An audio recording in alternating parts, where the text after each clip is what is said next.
मित्रांनो, दर अमावस्येने पौर्णिमेला प्रकाशित होणारा हा ब्रह्मांड नायक बाळूमामा पेपर तुम्हाला घरपोच पाहिजे असेल तर खाली दिलेल्या नंबरवर कॉल करा.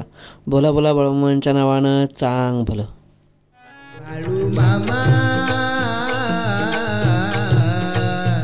मी शरण आलो तुझ्या पाया.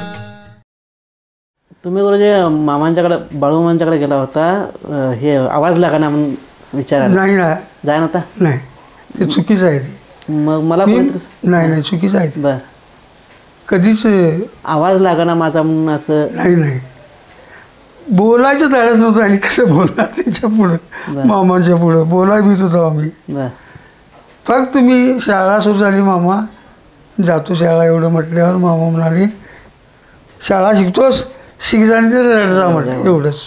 मग रडायचं ते नंतर कळालं आम्हाला, संगीत आल्यावर.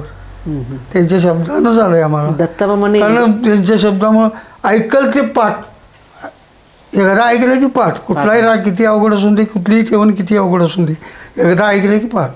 आप्पासाहेब देशपांडेनी कापसेंच्या तपासातून देशपांडेंना बोललो, मामा त्या गँगमधले गोव्याला 15-15 दिवस भजनाला जायचे. मग आप्पासाहेबला आमंत्रण दिलं कापसेच्या पोथी समाप्तीला. मग मलाही बोलवून घेतलं. मी त्यात भजनात जात होतो. मग गेलो मी.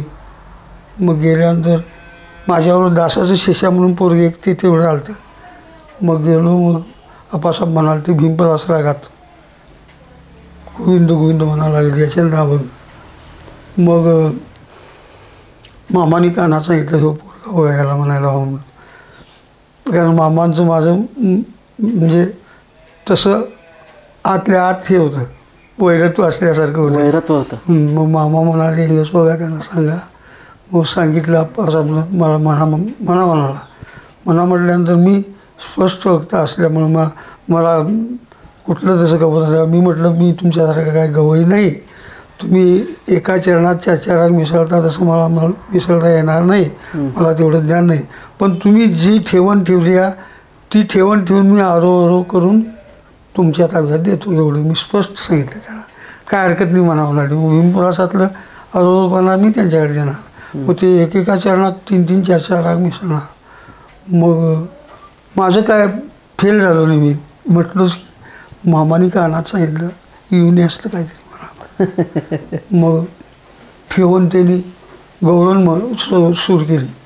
कैशी जाऊ वृंदावना मुरली वाजवी तोवर सम ठेवली. तोवर सम आणि असा ताल असा झाला द्रुतगती एकदम. मला कळू नये सम कुठं आहे काय कुठं आहे. मग मला मामांच्या कृपेनं मी विलंबित काय झालं. आणि एकच आवर्तन म्हटलं होतं त्यानं, दुसरं नाही. एकच आवर्तन किती मात्रेतनं उठतोय, सम कुठल्या अक्षरावर ठेवले आहे, आलाप किती मात्रेचा घेतोय, चापणं ध्यानात झालं. मी लगेच एकच आवर्तन म्हणून मला म्हटलं. आता मी विचार केला, मामांचं नावच घेतलं. मग धरली मी ठेवण. कैसे जाऊ वृंदावना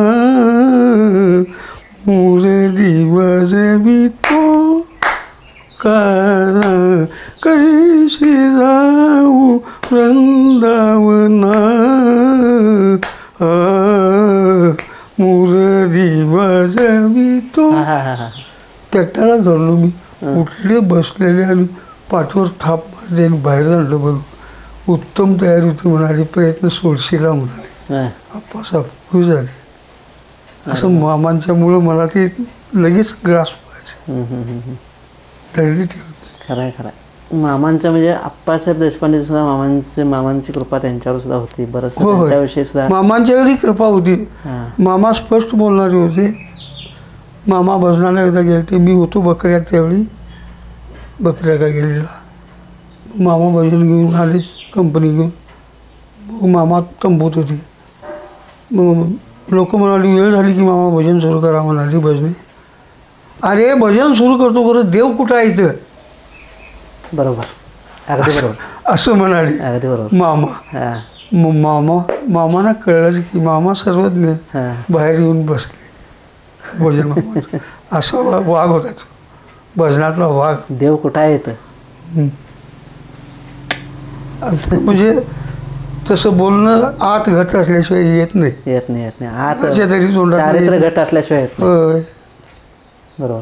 असं होतं. वागणं घट असल्याशिवाय येत नाही तसं बोलणं, अधिकाराचं बोलणं येत नाही तसं. एकनाथ महाराजांच्यासारखं. एकनाथ महाराज बाई एक आधी पोरग गुळसारखं काय मागते, महाराजांनी त्याला बंद करायला हवा. मग महाराजांनी विचार केला, कारण महाराज गुळ खात होते. मग महाराज म्हणाले 8 दिवसांनी त्याला.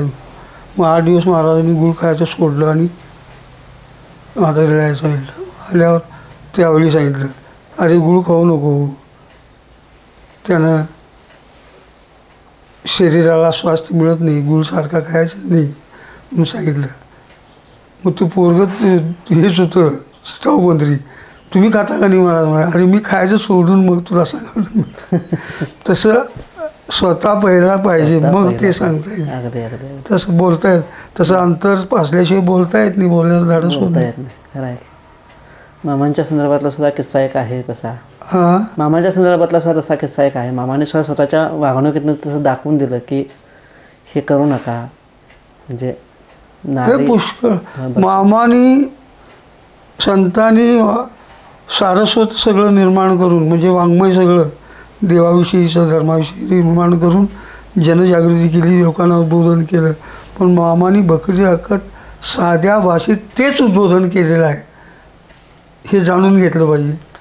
अरे जगाचा मालक पंढरीत बसला आहे, वर्षातनं एकदा तरी त्याला जायचं जावा, पाया पडून या वर्षातनं एकदा तरी भजन म्हणत जावा, भजन करतो. मामाना भजन पारपी 8 दिवस गेले की कोणतरी भजनाचे सांगारे म्हणायचे, भजन ऐकत बसायचे आनंदानं. हा पिंड मामांचा होता. गुरुजी, तुमच्यात आणि दत्तमामांचं जर दोघांना एका जागी जर ठेवलं तर 1-2 गोष्टी आहेत. संगीत विभाग हा वेगळा आहे, संगीत एक वेगळं हे आहे आणि अध्यात्म एक वेगळं आहे. तुमच्या बाबतीत बघायला गेलं तर संगीताचं जेवढं तुम्ही वाहून घेतलंय त्याच्यापेक्षा जास्त तुम्ही अध्यात्माला वाहून घेतले. ते मामांच्या अध्यात्माचा अभ्यास जास्त आहे मामांच्या कृपेनं. कारण संतांची संगतच अशी असते. संतांची संगत कशी असते, तुकाराम महाराजांनी लिहिलं आहे, विरोधाभासात्मक पण लिहिलं आहे.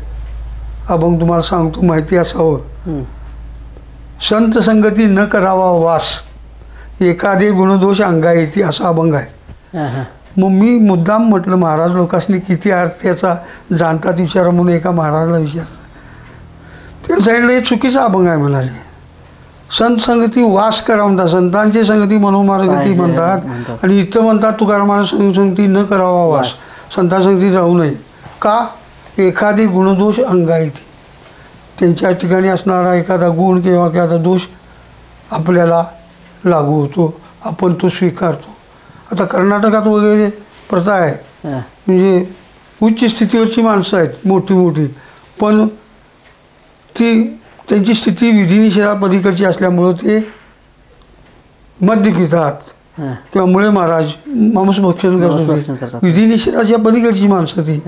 मग त्यांचं बघून त्यांची संगत केली, त्यांच्यासोबत वाटलं आम्ही मांस खाणार का नाही, दारू पिणार का नाही, म्हणून संत संगती न करावा वास, एखादी गुणदोष अंगा येते असं.